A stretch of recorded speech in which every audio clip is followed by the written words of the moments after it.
Alright, guys, welcome to Flavo Rihanna's MMA show. I'm your host, Flavo Rihanna, brought to you by Four Corner Sports. Alright, guys, so we had a lot going on the past couple of days. Saturday, we had the main event between Mackenzie Dern versus Marina Rodriguez.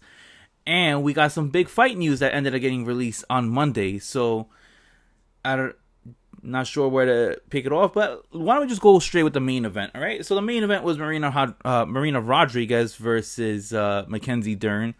Mackenzie Dern was ranked 4. Rodriguez was, I believe, ranked number 6 in the world and the women's strawweight division.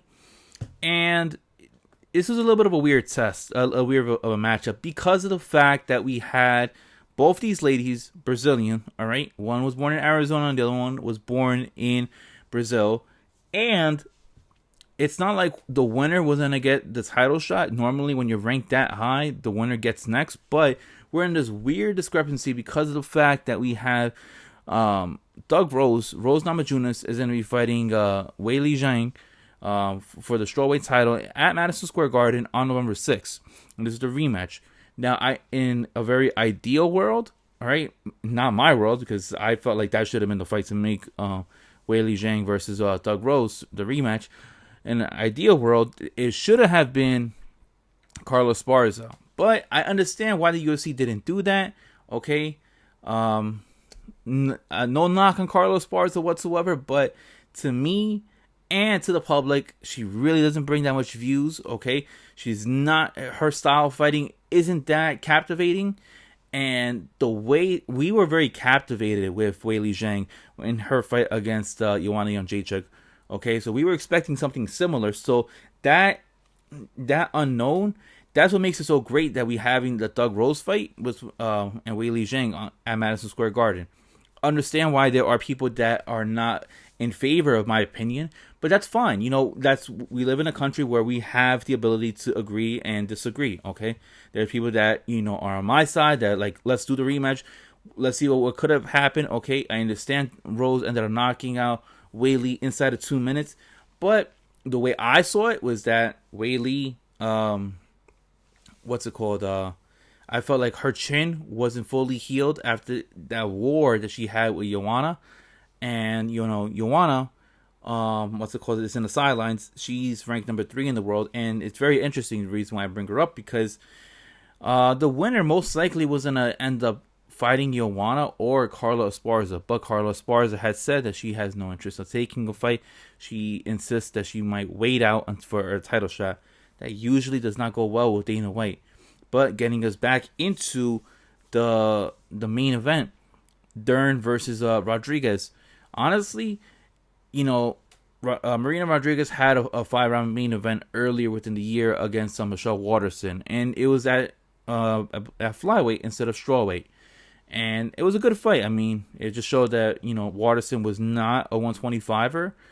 She was way too small. A lot of people do anticipate that she should be an atomweight, but unfortunately the UFC does not have an atomweight division. And Marina Rodriguez, we're able to tell how good she can last going all 5 rounds. All right.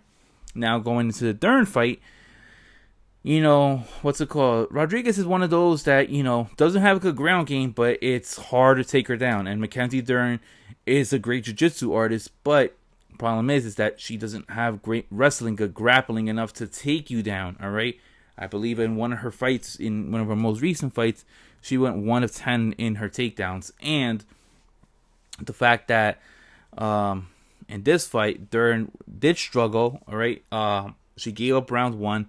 Round 2 was a different story.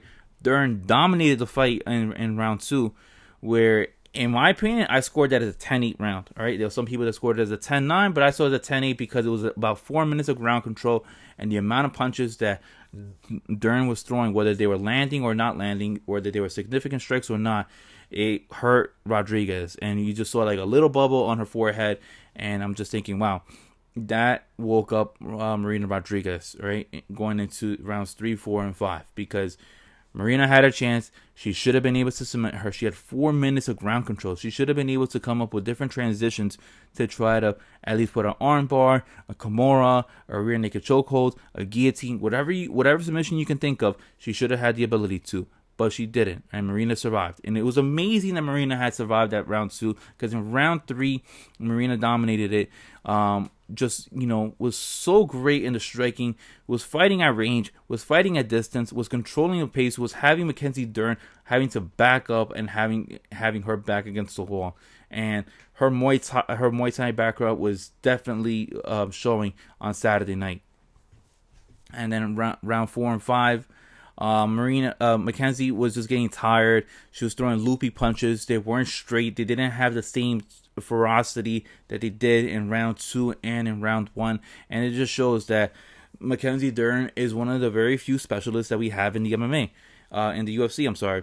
Because if the fight gets to the floor, she's not letting you get up, all right? And the thing with Mackenzie Dern is that you have to fight within distance. You have to find your own range to make sure where you hit her and she doesn't hit you, or she doesn't get a hold of you where she could take you down and submit you. And Marina Rodriguez did a phenomenal job about that. Was I very impressed with Marina? Not really, because I knew coming into the fight, Mackenzie Dern did not have a good stand-up game. And she was able to take advantage of that. The two mistakes that she did have was when Marina ended up throwing a punch, and Mackenzie ended up capitalizing into scoring that into a takedown. So she had 2 takedowns in the entire fight. But overall, it was a good fight, a decent fight. If you ask me, Marina wins. What's next for Marina Rodriguez? I personally do think that she's in a weird spot. I think that Joanna, she's not going to want to take that spot. She doesn't want to, fight back and then having to take a fight that doesn't really reward her, There's too much risk and not enough reward in facing Marina Rodriguez if you're Joanna Jędrzejczyk. The same thing can go with Carla Esparza, okay?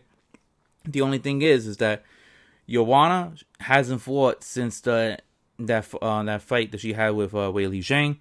Carla, although Dana White has said it's not a good thing if she decides to wait it out for a title shot, because it never usually pans out, it would be most ideal for Carla to take a fight against Marina Rodriguez. But let's see how that goes. I believe both of them have fought at one point, and Carla ended up getting the better of Marina. But let's see how that goes, because let's see what happens. If Weili Zhang defeats Doug Rose, then we know that we're going to have the trilogy. But if Rose wins, then there's a strong chance that Carla could just sit in the background and be like, hey, I got next. I beat Rose back in the day. I should be able to go for the rematch, okay? As for Mackenzie Dern, Mackenzie has a couple of options. One of the people that I want to see her fight, and she fought recently, she fought in August, was Tecia Torres.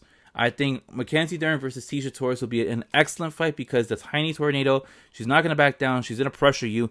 And hopefully that will allow Mackenzie Dern to build up confidence and build up more striking in her repertoire, because her striking definitely needs to improve. And I feel like Tecia Torres is going to bring it to you. And there's only one option. You just have to swing and bang with Tecia Torres, unless you're going to try to bring it down to the floor, which I don't know. I don't see that really happening. But yeah, guys, going into the fight news that ended up getting released on Monday. So 2 things. 1, Brandon Moreno versus Deiveson Figueiredo. I had said that they were going to be fighting on December 11th for UFC 269. That fight has officially been moved to UFC 270. Yes, that's going to be on the same card as Francis Ngannou versus Cyril Gane. And that's going to be most likely the 3rd fight on the main card, because there's rumors that Israel Adesanya versus Robert Whittaker 2 might happen that same card as Ngannou and Gane, and Moreno versus Figueiredo Part 3. That's just the rumors. But the big fight news that ended up getting released on Monday was that it's official. We're finally going to get the fight that we've been wanting to see for the past 2.5 years. Jorge Masvidal is going to be fighting in Las Vegas against Leon Edwards. Yes, we're finally going to have it. The 3-piece in a soda is going to happen in Vegas, in Sin City, in the fight capital of the world. Leon Rocky Edwards is finally going to have his chance to go get revenge on Jorge Masvidal. And Jorge Masvidal has the ability to put the lights out and to close the chapter on this rivalry that had started back in England in March of 2019. So wow, guys, that is great stuff right there. I can't wait to see that happen. They moved that fight, the Figueiredo Moreno fight, to have Masvidal and Edwards fight on that December 11th card. All right, and that December 11th card is going to be stacked. You have Sugar Sean O'Malley versus Raulian Paiva. You have Cody Garbrandt versus Kai Kara France.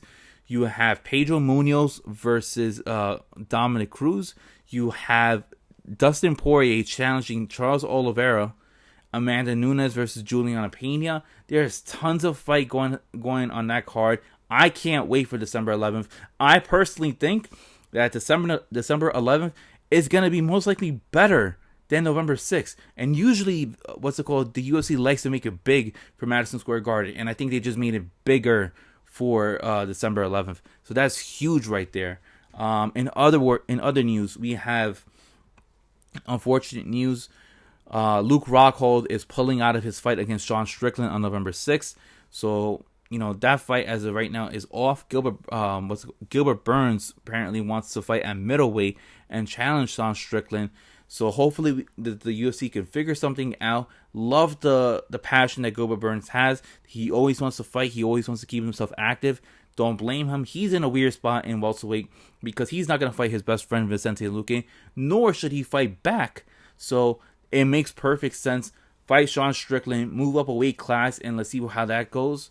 Okay, and then also in other news, we had Luis Pena, Violent Bob Ross, got arrested on Saturday for a domestic domestic violence charge.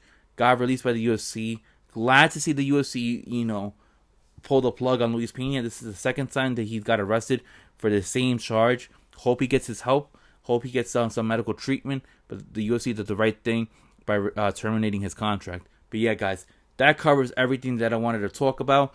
Mackenzie Dern versus Marina Rodriguez is done in the books. Personally, I want to see Marina Rodriguez versus Carla Esparza, and I personally would love to see Mackenzie Dern versus Tisha Torres. Masvidal versus Leon Edwards is happening on December 11th.